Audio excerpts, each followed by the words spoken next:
Selamat sore, Bu Setia dan teman-teman. Pada hari ini saya, Cynthia, dan kedua teman saya, Elizabeth, Sinta, dan Teresa, akan mempresentasikan chapter 13 yang berjudul Distribusi dan Promosi Produk.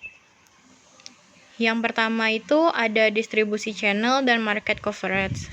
Ada 4. Yang pertama, saluran distribusi. Adalah urutan organisasi pemasaran yang mengarahkan produk dari produsen dan konsumen.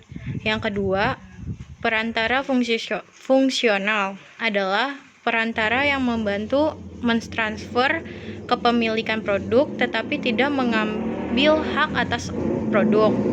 Yang ketiga, pedagang perantara adalah perantara yang sebenarnya mengambil nama sampai produk dengan membeli lalu menjualnya kembali.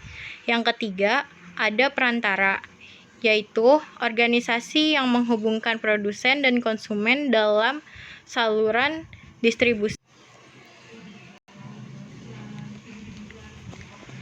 Selanjutnya ada saluran distribusi produk konsumen. Yang direct itu produsen ke konsumen, contohnya itu rumah makan, bengkel, salon, dan lain-lain. Retail itu dari produsen, retailer, konsumen, contohnya koran, roti, es krim, dan lain-lain. Yang ketiga ada wholesaler, yaitu dari produsen, wholesaler, retailer, baru ke konsumen, contohnya itu beras, mie, sayuran, minuman dalam kemasan, dan lain-lain.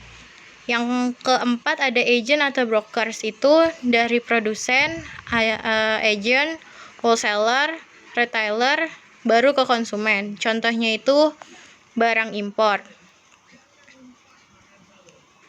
Selanjutnya saluran distribusi produk bisnis, itu dari produsen ke industri, contohnya itu pabrik mie telur menjual produknya kepada pedagang mie ayam. Yang kedua itu ada produsen ke wholesaler, baru ke industri, contohnya itu satu distribusi membeli mesin berat dari luar negeri. Selanjutnya itu ada intensitas jangkauan pasar, itu dibagi 3. Yang pertama itu ada distribusi insentif, itu menggunakan saluran outlet yang tersedia suatu produk, contohnya minuman dan permen. Yang kedua itu ada distribusi selektif, menggunakan beberapa outlet yang tersedia untuk suatu produk di setiap area geografis, contohnya Apple. Yang ketiga ada distribusi eksekutif, menggunakan hanya satu outlet untuk produk dalam area geografis luas, contohnya itu jam tangan Patek Philippe. Ada supply chain management, itu adalah kemitraan jangka panjang di antara anggota saluran yang bekerja sama untuk menciptakan sistem distribusi yang mengurangi inefisiensi biaya dan redundansi sambil menciptakan keunggulan kompetitif dan memuaskan pelanggan. Contohnya itu dari supplier ke manufaktur, baru dari manufaktur itu ke distribusi, baru ke retailer, baru ke customer. Perantara pemasaran itu dibagi menjadi 3. Yang pertama itu ada grosir. Pedagang grosir adalah pedagang yang menjual barang dagangannya dalam jumlah besar. Pedagang besar atau grosir memberikan layanan kepada pengecer dan produsen. Yang kedua ada agen dan pialang. Agen dan pialang adalah perantara fungsional, dengan kata lain tidak mengambil hak atas produk. Agen adalah perantara yang mempercepat pertukaran, mewakili pembeli atau penjual, dan seringkali disewa secara permanen berdasarkan komisi. Sedangkan pialang adalah individu atau perusahaan yang bertindak sebagai perantara jual dan beli, yang biasanya memiliki hubungan jangka panjang dengan klien mereka. Yang ketiga itu ada Pengecer. Pengecer adalah orang yang membeli barang dalam jumlah besar kemudian dijual kembali kepada pembeli individu. Jenis toko pengecer menurut kepemilikan dan pengoperasian perusahaan. Yang pertama itu ada pengecer independen. Itu perusahaan yang hanya mengoperasikan satu outlet. Sedangkan pengecer rantai itu perusahaan yang mengoperasikan lebih dari satu outlet. Jenis-jenis pengecer. Yang pertama itu ada toko departemen, terus toko diskon, contohnya itu Makro dan Alfamart.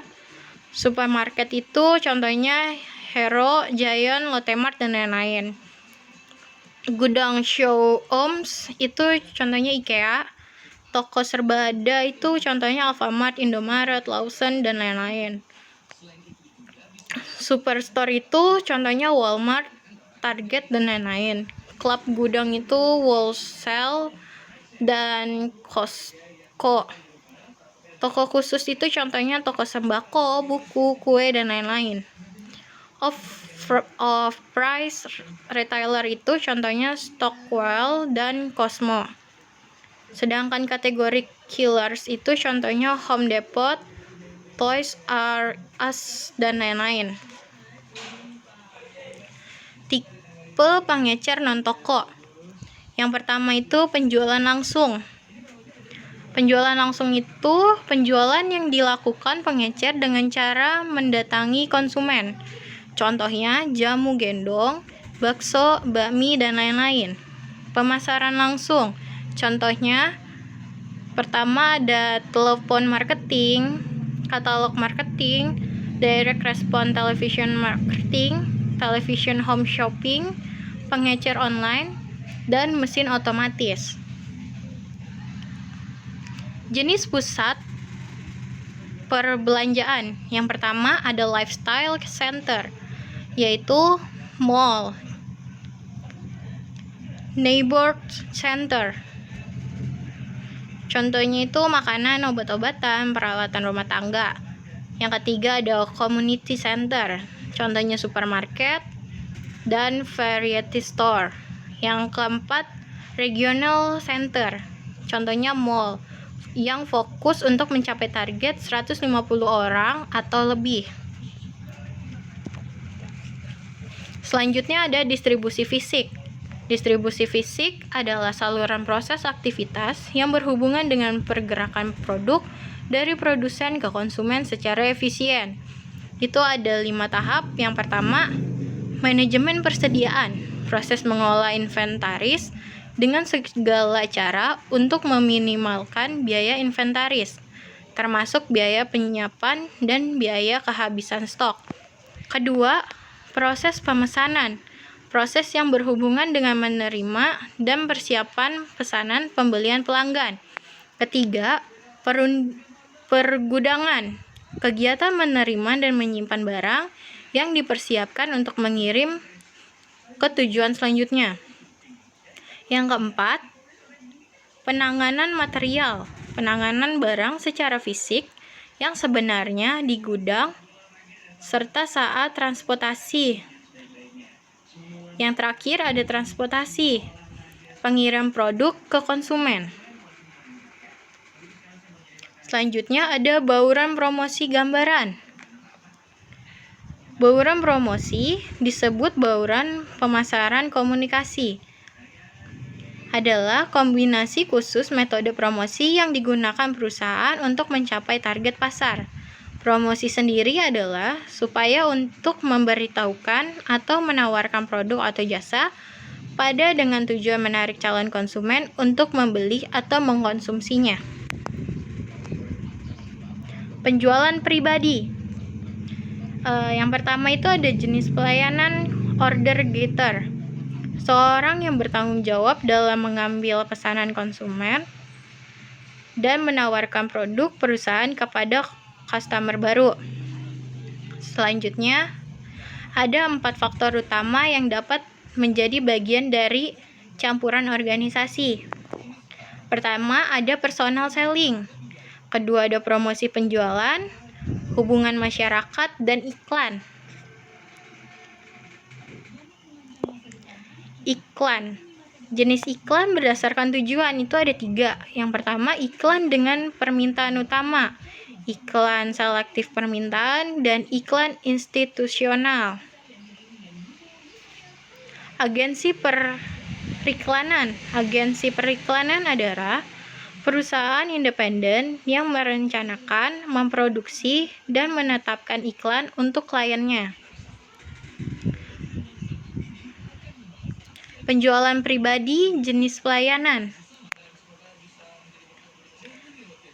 Order takers, seorang yang menangani penjualan berulang dan permintaan pelanggan untuk mempertahankan hubungan positif.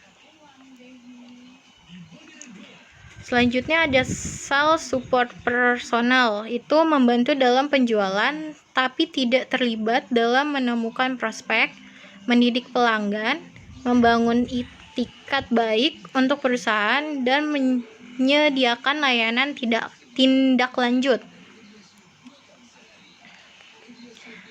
Kategori personal support biasanya meliputi 3 tahap.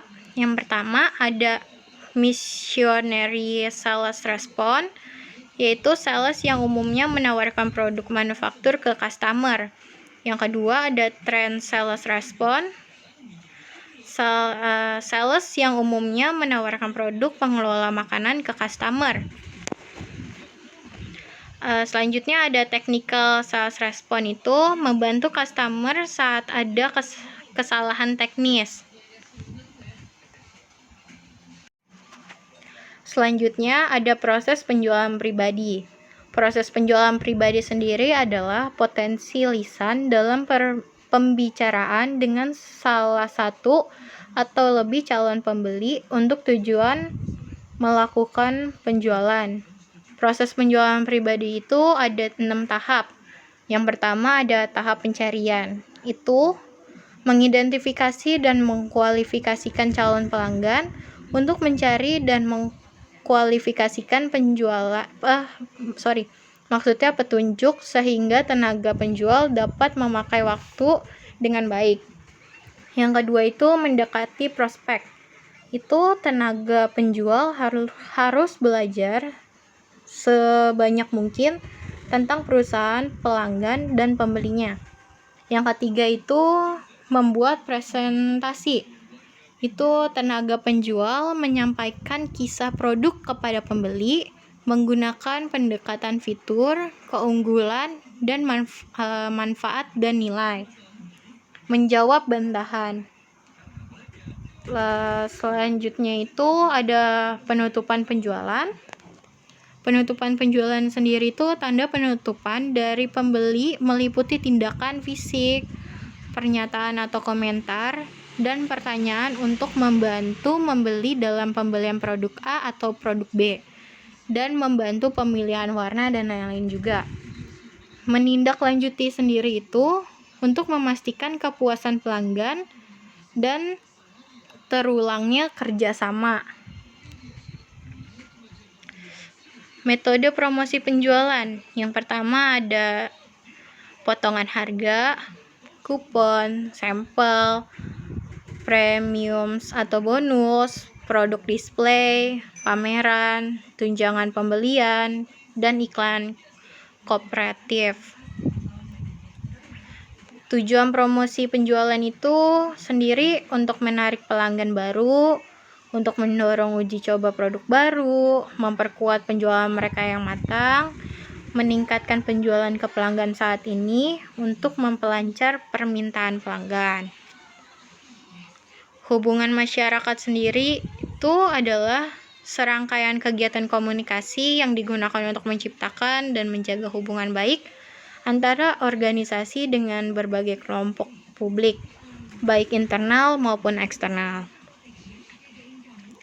Jenis alat hubungan masyarakat itu ada 4. Yang pertama ada material tertulis. Itu contohnya brosur, buletin, majalah perusahaan, laporan tahunan, dan berita. Yang kedua itu ada material identitas perusahaan. Contohnya itu logo, kartu bisnis, tanda atau logo kayaknya hampir sama. Terus dan alat tulis pribadi. Yang ketiga itu ada sosial media seperti YouTube, Twitter, Facebook, Instagram, dan lain-lain. Yang terakhir itu menjadi sponsor. Contohnya acara olahraga, festival, konser, maupun yang lain. Fungsi hubungan masyarakat itu sendiri peningkatan reputasi organisasi atau perusahaan untuk produk itu sendiri. Sekian presentasi dari kelompok kami. Mohon maaf jika ada salah kata. Terima kasih.